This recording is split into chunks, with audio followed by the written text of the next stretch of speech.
Benvinguts al noticiari trimestral de l'Institut Can Puig. Avui repassarem totes les notícies destacades d'aquest trimestre de 2016.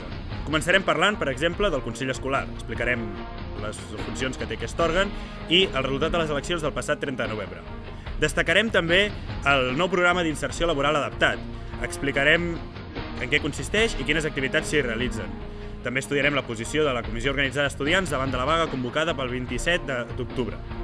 Parlarem amb alguns dels seus membres i comprovarem el funcionament del Consell.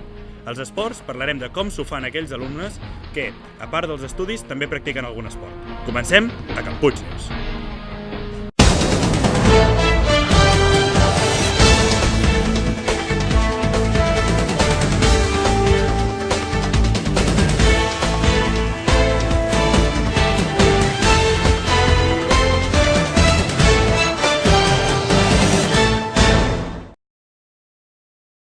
Entre el passat 30 de novembre i 1 de desembre es van realitzar les eleccions al Consell Escolar.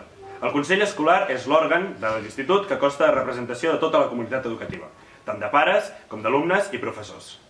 De professors s'afegeixen al Consell Lluís Pinto, David Puertas i Teresa Pérez, i d'alumnes Adrià Sistaner i Toni García. Sí, Adrià, ens trobem a la sala de consells on es van realitzar el recompte dels vots de l'alumnat del Consell Escolar. En alumnes i professors la participació va ser del 70% i en els pares no va arribar al 3%. Els alumnes van votar durant tot el matí. L'únic candidat era Adrià Sistaner, però com havíem d'escollir dos, l'Institut va escollir també a Toni García. Els membres d'aquest Consell es renoven cada 4 anys, tot i que d'aquí 2 anys hauran de tornar a fer aquestes votacions, ja que els actuals escollits marxen de l'Institut perquè acaben l'ensenyament de batxillerat.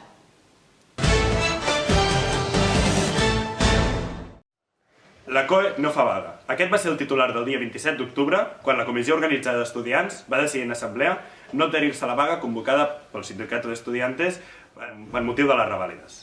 Els arguments que donaven era que no hi havia hagut prou participació en les vagues anteriors. Així ho explicaven els membres de l'assemblea. Volem aprofitar aquesta jornada reivindicativa per reflexionar sobre la participació dels estudiants en les vagues. Els membres de la COE hem decidit no adherir-nos a aquesta vaga, ja que fer vaga no és per quedar-se a casa dormint i prendre's el dia lliure, com va fer el 80% de l'alumnat l'any passat, sinó per sortir al carrer a protestar contra allò que ens afecta a tots i totes. Per això és obligada l'assistència el dia 27 d'octubre, ja que fer vaga no vol dir fer el vago. Així, el pròxim cop que la comissió organitzi una vaga i prepari els actes i reflexions, esperem més participació. Tot i que molt poca gent ho sap, a Can Puig s'ha obert un nou taller d'arts gràfiques. Utilitzat de moment només pels alumnes del PFI, en aquest taller es realitzen diverses coses, des de xapes fins a estampats de samarretes. Gabriel Bausà és el professor de l'Institut que s'ha encarregat d'aquest taller. Aquesta sala és un projecte de la Generalitat nou que es va crear l'any passat. L'any passat ens dedicàrem bàsicament només a fer el muntatge, comprar les màquines i només feren 2 mesos de classe. La finalitat és poder donar un ofici a la gent discapacitada. Hi ha un projecte de l'any vinent també posar-lo com una assignatura optativa a ESO. Dintre les possibilitats d'aquest col·lectiu ensenyam el que és bàsicament impressió digital i cert tipus de manipulació. El llibre Cadena Perpètua, que apareix en pantalla, va sortir a la venda el passat mes de setembre. L'escriptora és Sabí Javel, una exalumna de Can Puig i actualment estudiant de Dret a la Universitat de Barcelona. Aquesta història va ser guanyadora del Premi de Novel·la Tandaya l'any 2016. Ens explica la notícia, des de la biblioteca, Pau Maikes. Sí, Adrià, com has comentat anteriorment, la novel·la és de gaire realista. Fora de càmera ens hem parlat amb Sabí Javel i ens ha comentat que va escriure la novel·la mentre estava cursant batxillerat, però que no s'hi vol dedicar a l'escriptura, sinó que ho fa d'una manera espontània i com a hobby. La presentació es va dur a terme a la Biblioteca Manuel de Padrón. Finalment, la presentació va acabar amb un pica-pica i preguntes per l'escriptora. Tot aquest trimestre ha estat visitat per diverses persones que han volgut aportar una mica el seu coneixement sobre diferents temes. Per exemple, al principi vam rebre la visita de Ferran Puertas. Es van realitzar un conte musical pels nens de primer d'ESO. Jo sóc Albert Aguiló, ell és el Rafael Molina, i els dos som els peregrins del Camí de Santiago, que hem recorregut el camí d'anada i tornada amb aquests ossos de peluix per treure somriures en tot el camí. Tot aquest projecte no pretenem canviar el món, no? Tampoc som ningú per canviar el món, però sí per ficar el nostre gra de sorra. L'Institut Can Puig també s'ha volgut sumar a aquest projecte col·locant a l'entrada una urna on els alumnes podien dipositar material escolar. Ara estem creant una ONG que es diu Smiles on the Way, amb la qual intentarem ajudar a totes les persones que ho necessitin. Inicialment als camps de refugiats de Síria i en voluntariats, que per exemple ara el Rafa anirà a un dels camps a fer de voluntari. Doncs l'Assemblea de Joves de Sant Pere de Ribes va ser creada el dia 1 de maig del 2016. Va ser creada sota uns ideals comuns que teníem un grup de joves del municipi. L'Assemblea de Joves de Ribes és una assemblea que funciona a nivell local, a nivell de tot el poble, i té una ideologia d'esquerres i independentista. La relació amb la COE és que la majoria de persones que estem a l'assemblea vam estar anteriorment a la COE i potser vam tenir una mica de... ens vam quedar amb les ganes de fer alguna més i amb l'assemblea hem tingut l'oportunitat de poder créixer més com a grup. Hem parlat amb algun dels seus membres perquè han organitzat amb molt èxit els seus primers actes a aquest poble. Doncs el dia 26 de novembre vam organitzar un concert solidari a la nau del Ger i tots els beneficis van anar dirigits cap a l'ajuda a les refugiades de Síria. El concert va anar molt bé, vam fer quasi 500 persones, vam omplir la nau, vam rebre moltes felicitacions a moltes organitzacions i això, i bé, estem molt contentes. Passem ara als esports amb Irene Garrido.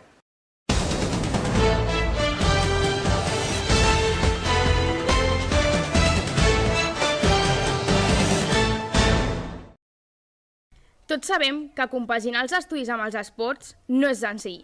Per institut sempre han tingut alumnes esportistes. Per aquest motiu, l'institut ajuda a totes aquelles persones que un cop acaben les seves classes es dirigeixen a entrenar per preparar-se per una competició d'alt nivell.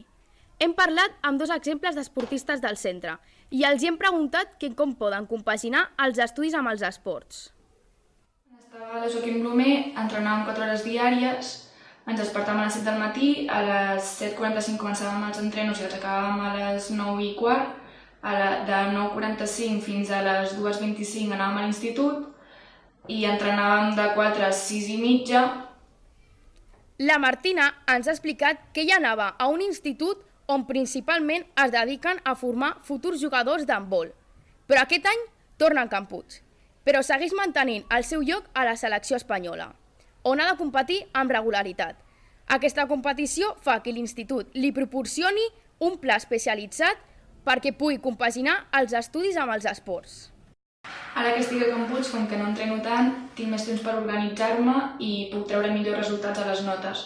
I quan tingui campionats i tornejos o qualsevol cosa que em sorgeixi, l'institut em facilitarà canvis d'exàmens i de treballs i podré treure bons resultats.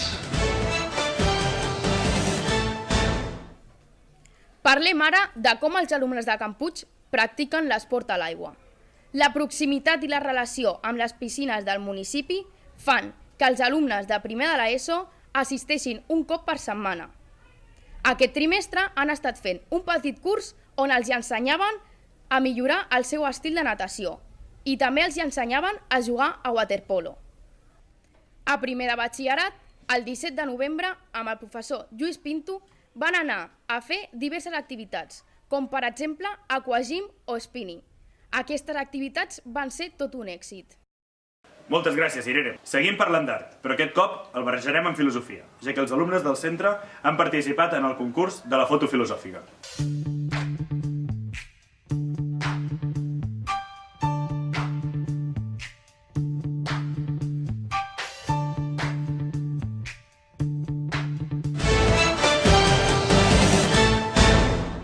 Enfilem la recta final del noticiari, però no sense abans parlar d'art, ja que a l'entrada de l'institut hi ha hagut durant tot el primer trimestre una exposició de làmpades.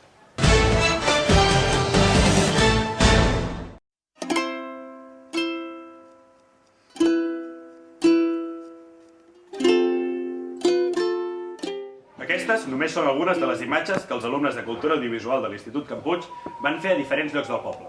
El motiu era participar en la Wikimarató, un projecte que té com a finalitat realitzar fotografies de punts emblemàtics del poble. Aquí acaba el noticiari. Ens veiem el trimestre següent.